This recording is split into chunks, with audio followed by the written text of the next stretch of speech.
खबर उत्तर प्रदेश के साथ मैं सोनी चौहान। खबरों का रुख करें उससे पहले एक नजर सुर्खियों पर। सीएम योगी का अयोध्या दौरा कल। अयोध्या में सीएम योगी देखेंगे प्राण प्रतिष्ठा की तैयारी। सीएम योगी की अयोध्या दौरे की तैयारियां तेज। लखनऊ पहुंचे बेयल संतोष, चुनावी तैयारियों की करेंगे समीक्षा। सीएम आवास पर होगी चुनावी तैयारियों पर अहम बैठक। बीएसपी अध्यक्ष मायावती ने दफ्तर के लिए सरकार से मांगी जमीन। कहा पुल के चलते असुरक्षा के डर से घर पर मीटिंग को मजबूर। अखिलेश पर भी साधा निशाना। लोकसभा चुनाव को लेकर सपा की 3 दिन समीक्षा बैठक। आज सभी जिलाध्यक्षों महानगर अध्यक्षों की बैठक बुलाई। कल सभी विधायकों और चुनाव में हारे प्रत्याशियों संग बैठक। अलीगढ़ में पिकअप और ट्रैक्टर की टक्कर हादसे में 2 महिलाओं की मौत, 12 लोग घायल। अगले 24 घंटे में दिल्ली में होगी बारिश। पंजाब हरियाणा समेत कई राज्यों में ऑरेंज अलर्ट। बिहार, मध्य प्रदेश, पश्चिमी राजस्थान और पूर्वी राजस्थान में छाया कोहरा। आप देख रहे हैं के न्यूज, खबरों का सारथी। रुक करते हैं खबरों का। अयोध्या से अहम खबर आपको बता दें, रामनगरी पहुंचा ध्वज दंड। श्री राम मंदिर के शिखर पर यह ध्वज दंड लगाया जाएगा। रामलला के मंदिर के शिखर पर 161 फीट का ध्वज दंड लगेगा, जो इतना ऊंचा है, जिसकी ऊंचाई यानी कि लंबाई इतनी होगी और शिखर पर लगाया जाएगा।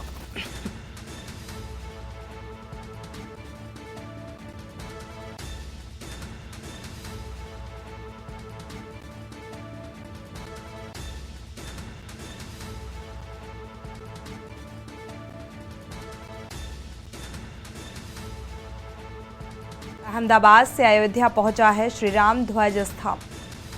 तो इस स्तंभ और 22 जनवरी को पीएम ध्वज दंड में लगाएंगे धर्म ध्वजा। तो 7 महीने बनकर 7 महीने में ये तैयार किया गया। 5 जनवरी को गुजरात के अहमदाबाद से भेजा गया था और अंबिका इंजीनियर वर्कर्स ने इसे तैयार किया है।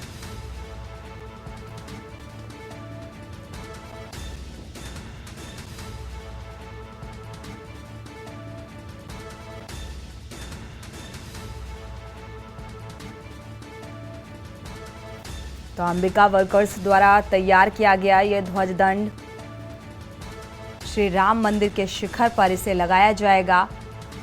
तैयारियां जोरों पर। रामलला के मंदिर के शिखर पर 161 फीट ऊंचा यह ध्वज दंड लगेगा। तो प्रधानमंत्री नरेंद्र मोदी 22 जनवरी को इसे लगाएंगे। बढ़ते आगे, रामनगरी अयोध्या में जैसे जैसे प्राण प्रतिष्ठा की तारीख नजदीक आ रही है, वैसे वैसे रामनगरी अयोध्या दुल्हन की तरह सज रही है। 22 जनवरी को प्रभु श्री राम अपने भव्य राम मंदिर में विराजमान होंगे। और वहीं समाज सेवी सुरेश यादव ने महंत चंपत राय से मुलाकात की और राम मंदिर प्राण प्रतिष्ठा का आमंत्रण भी दिया। सुरेश यादव ने कहा कि पूरी अयोध्या में चारों तरफ विकास हुआ और पूरी अयोध्या राम राज्य में तब्दील हो चुकी है।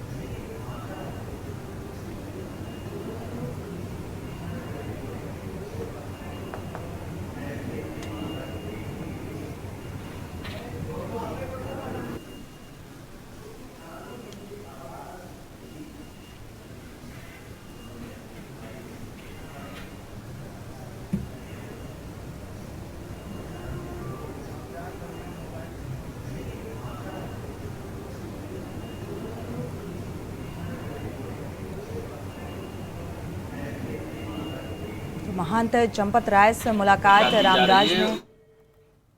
जो त्रेता युग में परिवर्तन होती जा रही है। ट्रस्ट जुटा है अपनी पूरी भूमिका बनाने में, मतलब पूरी अयोध्या को सजाने संवारने में। रामनगरी अयोध्या दुल्हन की तरह सज रही है। आज हमारे बगल में बैठे हुए समाज सेवी सुरेश यादव, कल चंपत राय जी से इनकी मुलाकात हुई थी। ये बताएंगे कल चंपत राय जी ने क्या बताया और वो पल कैसा रहेगा जब भगवान राम की प्राण प्रतिष्ठा होगी और भव्य दिव्य मंदिर बनकर के लगभग तैयार हो रहा है। और 22 जनवरी को सभी प्रधानमंत्री नरेंद्र मोदी जी के कर कमलों द्वारा उसका उद्घाटन होगा। तो अभी बात कराते हैं समाज सेवी सुरेश यादव जी, जो यहाँ पूरे अयोध्या का पूरे भारत में मशहूर है। आज उनसे जानकारी करते हैं कल चंपत राय जी से क्या बात हुई है। पहले तो के न्यूज चैनल में आपका स्वागत है, क्या कहना चाहेंगे? बहुत बहुत धन्यवाद आरपी सिंह आपको। मैं बताना चाहता हूँ समाज सेवी संस्था अयोध्या धाम की तरफ से कल बहुत बढ़िया मुलाकात रही और जिस तरीके से भगवान राम का भव्य मंदिर बनकर तैयार है और देश के यशस्वी प्रधानमंत्री माननीय नरेंद्र मोदी जी के हाथों उद्घाटन होगा, वो दृश्य एक अयोध्या में दीपावली जैसा माहौल रहेगा। घर घर दीपक जलेंगे और पूरे विश्व में जो है इस तरीके से कार्यक्रम जो है चल रहा है। और जहां प्रधानमंत्री, जहां उनकी जन्मभूमि है और जहां कर्मभूमि है उनकी, वहां का एक मंदिर छपिया मंदिर है, वो गोंडा और बस्ती जिले में पड़ता है। वहां भी हम लोग गए थे, वहां भी हम लोग जो सहयोग कर सके किए। मैं देश के प्रधानमंत्री से कहना चाहता हूँ आपके चैनल के माध्यम से, जिस तरीके उन्होंने अयोध्या को जो है चमकाने का काम किया, विश्व पटल पर लाने का काम किया, उसी तरीके से उस मंदिर का भी जोरदार होना चाहिए। कहीं न कहीं जो है राम मंदिर को ऐतिहासिक बनाने के लिए, और चंपत राय, अभी आप बता रहे थे चंपत राय जी से बात हुई है, वो दिव्य जो मूर्ति है जिसको चुना जा रहा है, वो किस तरह हो, कितनी अलौकिक होगी, कितना उसका दिव्य होगा, क्या फोकस होगा, वो चंपत राय जी ने आपको बताया है। उसके बारे में आप बताइए। जो मंदिर जो आपकी मूर्ति चुनी गई, भगवान राम की 5 बाल अवस्था की जो मूर्ति चुनी गई है, अलौकिक आप बता रहे थे, उसके बारे में बताइए दर्शकों को। बहुत बढ़िया मूर्ति है, अलौकिक चुनी गई है, वो नंबर 1 की मूर्ति है। पूरा एक उस तरीके से मूर्ति पूरे विश्व में नहीं है। जिस तरीके भगवान राम का मंदिर बन रहा है, पूरे विश्व में ऐसा मंदिर कहीं कोई दिखाई नहीं पड़ेगा। और यहाँ पूरे विश्व के लोग आएंगे, पर्यटक आएंगे और पूरा यहाँ श्री रामचंद्र जी के दर्शन करने से उनका सारा पाप नष्ट हो जाएगा, कष्ट दूर हो जाएगा। और कहीं ना कहीं कल से कनेक्टिविटी विश्व की जुड़ गई है। कल से फ्लाइट भी उतरना चालू है। बहुत लोगों ने, आप भी गए थे वहाँ पे, स्वागत सम्मान किए हैं, बुलाया गया था आपको एयरपोर्ट पे। तो क्या कहना चाहेंगे? कल आप जय जय जयकारे से नारों से अयोध्या, मतलब वहाँ जो एयरपोर्ट पूरा गूंज रहा था वाल्मीकि रोड, उसके बारे में बताइए कि क्या कहना चाहेंगे? अभी प्रधानमंत्री आए थे अयोध्या में, वाल्मीकि एयरपोर्ट का उन्होंने उद्घाटन किया, रेलवे अयोध्या का उन्होंने उद्घाटन किया। जिस तरीके से भीड़ यहाँ उमड़ी, कोई सरसों बहाने की जगह नहीं थी। जब पूरे विश्व के लोग आएंगे तो यहाँ पैर रखने की जगह नहीं रह जाएगी। और ये दृश्य जो है एक भव्य के रूप में उभर कर आएगा। यहाँ जो ये वाल्मीकि एयरपोर्ट है, इससे आने जाने की भी सुविधा होगी, इससे पर्यटक भी बढ़ेंगे और रोजगार भी बढ़ेगा। मंदिर बनने से बहुत से लोगों को रोजगार बढ़ेगा। विश्व के लोग जो अब वहाँ आते थे, वो अब सीधे अयोध्या उतरेंगे। जो पूरे विश्व के लोग उतरेंगे, विदेशों के लोग उतरेंगे। रामनगरी अयोध्या को ऐतिहासिक पलों से गुजरने के लिए और विकास के बारे में क्या कहना चाहेंगे? यहाँ पे यहाँ तो बड़े पैमाने पर देखिए, विकास तो बड़े पैमाने पर योगी जी और मोदी जी ने कर दिया है। ऐसा विकास कोई देश का प्रधानमंत्री या मुख्यमंत्री कोई नहीं किया है, जितने बड़े पैमाने पर यहाँ विकास हो रहा है। और जब 22 तारीख को उद्घाटन होगा, 22 जनवरी को, ये देखने लायक पल होगा। और उसके बाद यहाँ से इतने पर्यटक बढ़ेंगे, इतना रोजगार बढ़ेगा, बेरोजगारियाँ भी खत्म होगी। और आज तक मैं हवाई यात्रा नहीं किया हूँ अपने जीवन काल में। मेरा भी संकल्प था, जिस दिन मंदिर बनकर कंप्लीट होगा और जिस दिन ये एयरपोर्ट का उद्घाटन प्रधानमंत्री द्वारा किया जाएगा, उस दिन मैं समाज सेवी संस्था का राष्ट्रीय अध्यक्ष हूँ। मैं भी पूरे भारत में यही अयोध्या से भ्रमण करूँगा। तो कहीं ना कहीं जो है सुरेश जी ये बता रहे थे कि कितने भावुक हो रहे थे, इनके चेहरे पे इतना भावुक, इतना उत्साह इनका आप देख नहीं पा रहे होंगे कि जैसे राममय वातावरण में धीरे धीरे करके परिवर्तन होता जा रहा है। और रामनगरी अयोध्या ऐतिहासिक पलों से तेता युग में परिवर्तन होती जा रही है। और जगह जगह पर जो है जो यहाँ पे शोभा यात्रा 15 तारीख से आपके समाज के जितने कार्यकर्ता लगाए गए हैं, उनके बारे में क्या कहना चाहेंगे? और कैसा पल रहेगा जो भ्रमण होगा, नगर भ्रमण होगा और चीज़ों में? हमारे जितने भी कार्यकर्ता हैं लगे हुए हैं, भ्रमण कर रहे हैं, लोगों को बता रहे हैं, भगवान श्री राम के बारे में बता रहे हैं कि ऐसा ऐसा करना है। यहाँ बड़ी बहुत भव्य पैमाने में भीड़ होगी। कहीं ना कहीं रामनगरी ऐतिहासिक बनाने के लिए पूर्ण रूप से विकसित हो चुकी है। रामनगरी अयोध्या युग में परिवर्तन हो चुकी है अयोध्या। आपको बताते चले कि आप देख पा रहे हैं यहाँ के लोगों में जन राम व्याप्त है, कण कण में राम व्याप्त है। यह है राम की नगरी अयोध्या। के न्यूज़ पे आरपी सिंह, अयोध्या। रुकेंगे एक छोटे से ब्रेक के लिए, लौटेंगे चल। आप देख रहे हैं के न्यूज़। ब्रेक से वापस आ रहे हैं, रुक करते हैं खबरों का। लखनऊ से हम खबर आपको बता दें, डिप्टी सीएम केशव प्रसाद मौर्य पर शिवपाल का हमला। शिवपाल सिंह यादव ने ट्वीट कर जवाबी हमला किया है। कहीं पर दल और दिल बदलने का इरादा तो नहीं। इस बात का जिक्र कहीं दंगल से बाहर कर दिए जाने का डर तो नहीं। और कल डिप्टी सीएम केशव प्रसाद मौर्य ने तंज कसा था, आज शिवपाल सिंह यादव ने पलटवार किया है।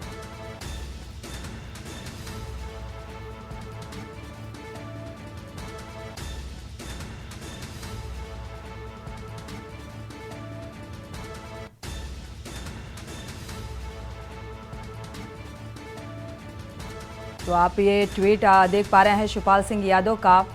संगठन और सरकार के दायित्व से जो नज़र है वो बहुत पैनी रख रहे हैं। भाजपाई दंगल में बाहर कर दिए जाने की वजह से दल और दिल बदलने का इरादा तो नहीं, तो संशय की स्थिति और इस तरीके का ये बयान कई सवाल उठा रहा है।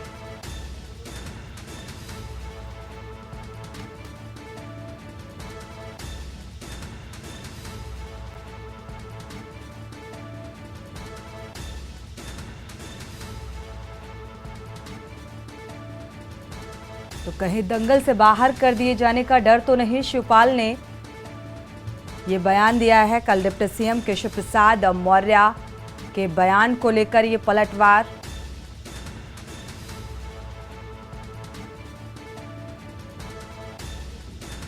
लखनऊ से हम खबर आपको बता रहे हैं।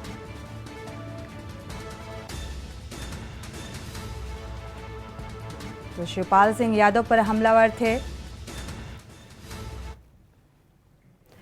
बढ़ते आगे, अज्ञात युवक का जला शव मिलने से हड़कंप मचा है। ग्रामीणों की सूचना पर मौके पर पहुंचे पुलिस मेरहची पुलिस ग्रामीण हत्या कर शव को जंगल में जलाने की आशंका जताई गई है और सबूत मिटाने के लिए शव को जलाने की आशंका। पुलिस लोगों को शव दिखाकर शिनाख्त करने में जुटी है और अभी तक जले शव की शिनाख्त नहीं हो पाई है। हिम्मतपुरा बझेरा नहर के पास चुन्नपुरा का ये मामला बताया जा रहा है।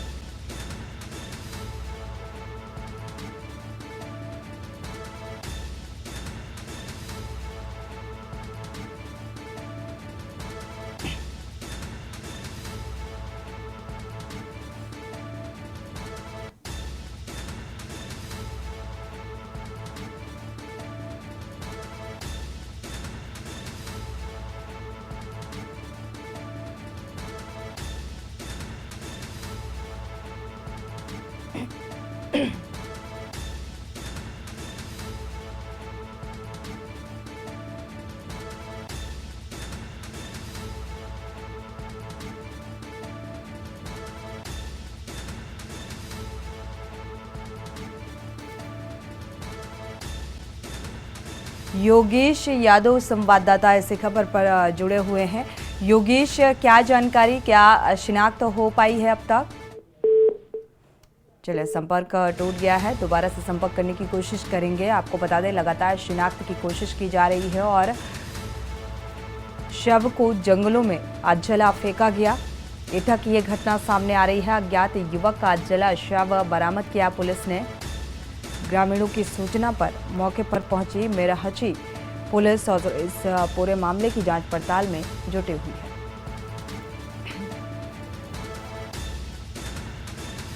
सबूत मिटाने के लिए शव को जलाने की आशंका जताई जा रही है।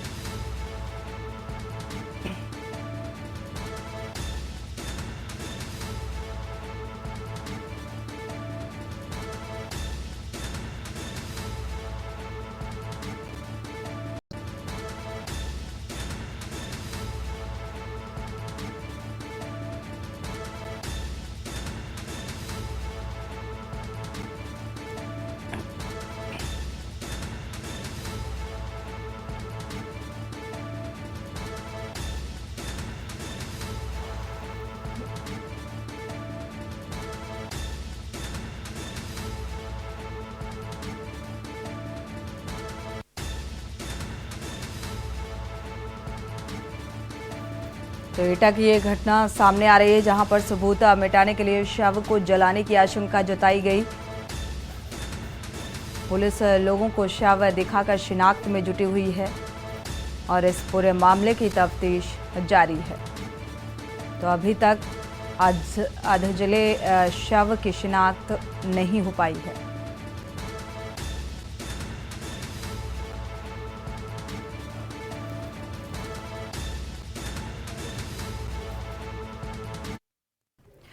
बढ़ते आगे, कन्नौज से अहम खबर आपको बता दें, दबंगों ने हॉस्पिटल में घुसकर मारपीट की है। दबंगों ने हॉस्पिटल संचालक से मारपीट की और मारपीट में हॉस्पिटल संचालक के गंभीर चोट आई है।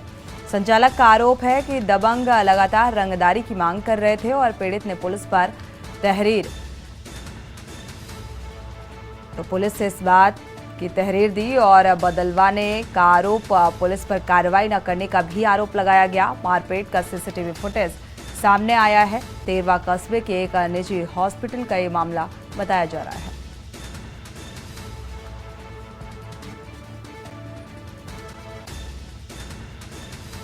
मारपीट का सीसीटीवी फुटेज भी सामने आया। बावजूद इसके अभी तक इस मामले पर कोई उचित कार्रवाई प्रशासनिक स्तर पर नजर नहीं आ रही। कार्रवाई न करने को लेकर आरोप।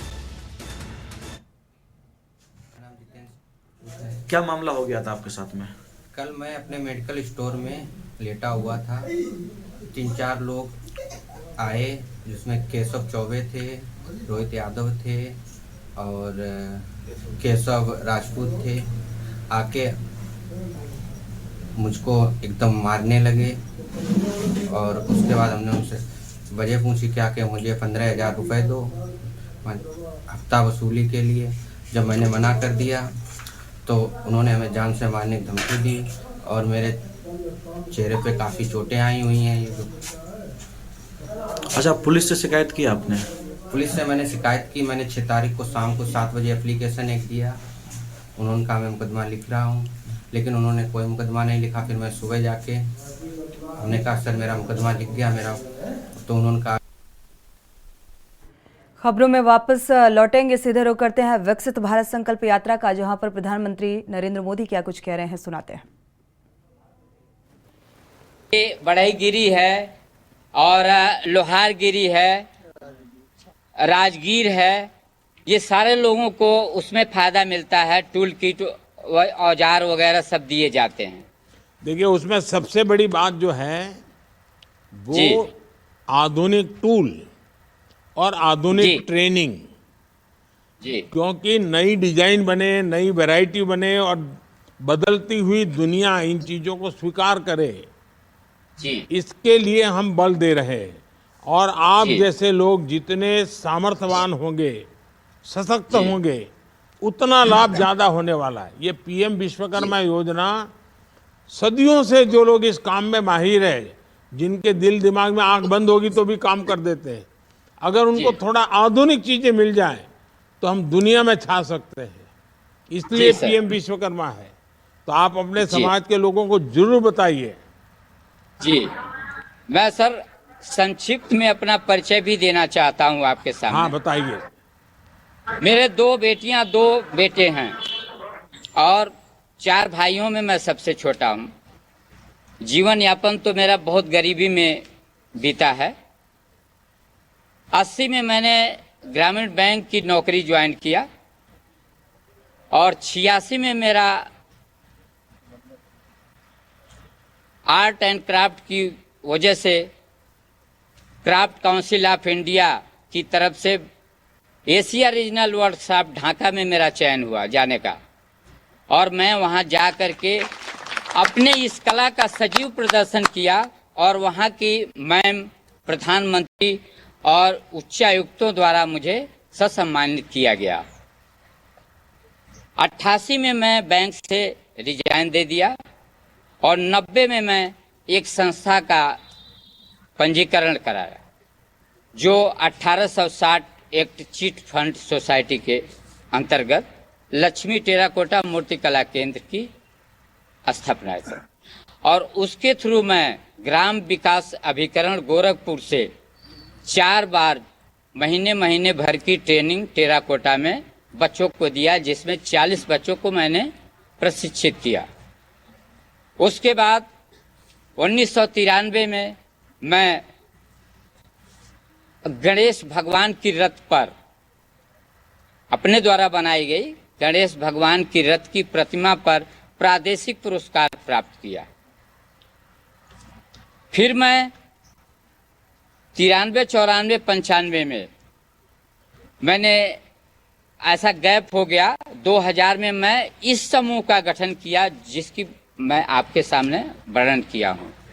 उस समूह में 12 सदस्यों को ज्वाइन किया और वो समूह बैंक से हमको पहली किस्त 2 लाख की मिली, जो हम 6 महीने में पूर्ति कर दिए, और उसके बाद 12 लाख रुपए मिली जिसमें 50% सब्सिडी, और उसको 3 साल में हमने अदा कर दिया। उसके बाद 2004, 8, 12 और 16 में आपके भारत सरकार से विकास आयुक्त हस्तशिल्प भारत सरकार द्वारा मुझे 4 योजनाओं में कौशल विकास, मास्टर क्राफ्टमैन, गुरु शिष्य परंपरा के अंतर्गत 4 स्टेज में मुझे प्रशिक्षण केंद्र चलाने की अनुमति मिली, और वो मैं बारी बारी से चलाया, जिसमें 60 बच्चों को प्रशिक्षित किया।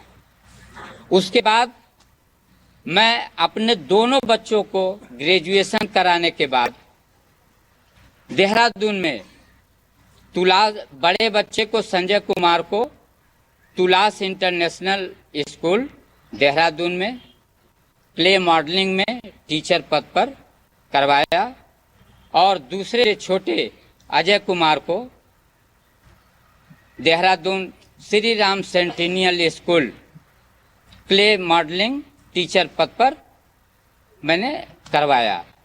और उसके बाद 2013 में मुझे फिर माँ सरस्वती की प्रतिमा पर दोबारा मुझे प्रादेशिक पुरस्कार हुआ। लक्ष्मी जी, जी सबसे पहले तो मैं आपके माता पिता जी को प्रणाम करता हूं। का नाम लक्ष्मी जी रखा? लक्ष्मी जी रखा। जी साहब, आपको भी प्राप्त करने के सारे रास्ते मालूम है।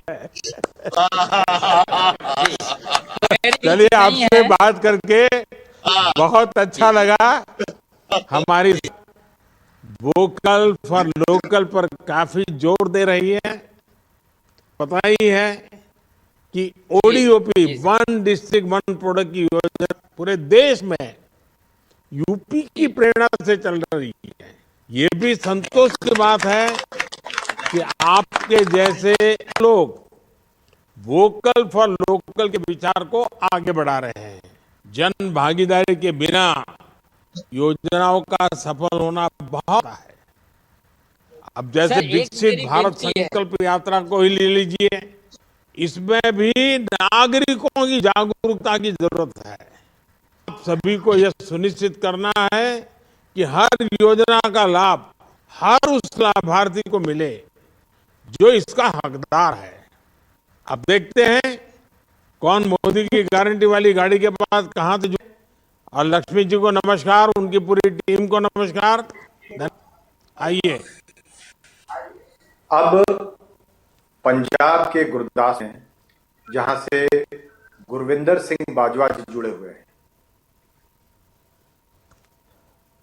गुरविंदर सिंह जी, सत श्री अकाल। नमस्कार प्रधानमंत्री जी। नमस्कार। तो विकसित भारत संकल्प यात्रा कार्यक्रम के जरिए योजनाओं का जिक्र और वोकल फॉर लोकल पर एक बार फिर से बल दिया। प्रधानमंत्री नरेंद्र मोदी ने लोगों से मुखातिब होते हुए नजर आए। इसी के साथ बुलेटिन में फिलहाल बस इतना ही। आगे खबरों के लिए आप देखते रहिए के न्यूज़ इंडिया।